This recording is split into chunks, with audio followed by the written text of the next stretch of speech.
The last activity that maintains balance is regulation. Regulation means the control and coordination of an organism's life activities so that it can maintain stable internal conditions known as homeostasis. Homeostasis is the balance that an organism must maintain within its body in order to survive.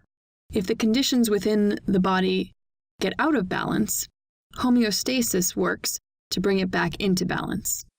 A stimulus is any change that occurs in the environment of an organism. It could include light, sound, heat, smells, food, or even the sight of a potential mate.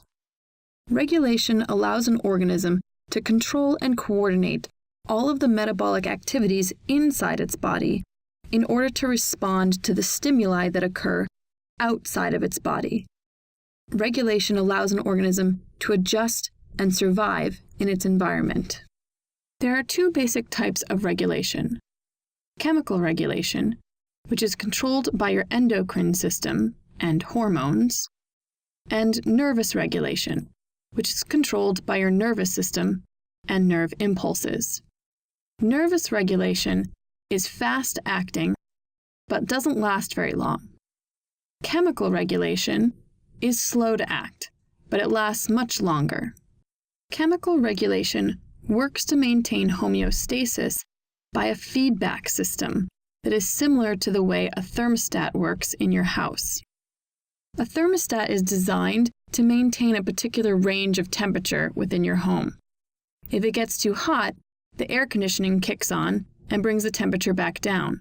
If it gets too cold, the thermostat tells the heater to turn on and bring the temperature back up. Your body has mechanisms for maintaining homeostasis that work in a way similar to a thermostat.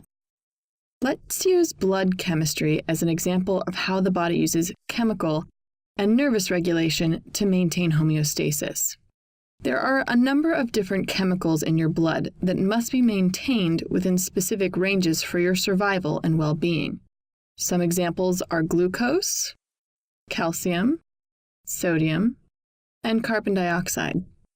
The hypothalamus is a region of the brain that acts as the thermostat for a variety of factors, including blood chemistry.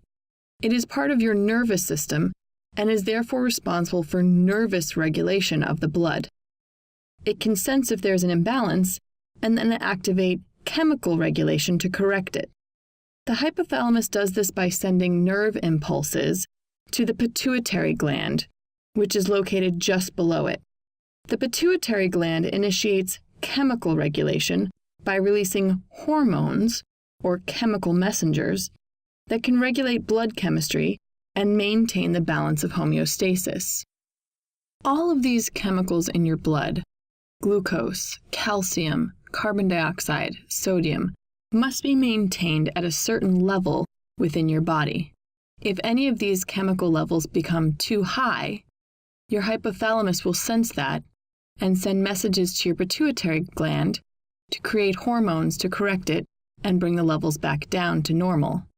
If the levels go too low, again, your hypothalamus can sense that, send messages to the pituitary gland to bring those levels back up to normal. In this way, your body works like a thermostat to maintain the balance of homeostasis.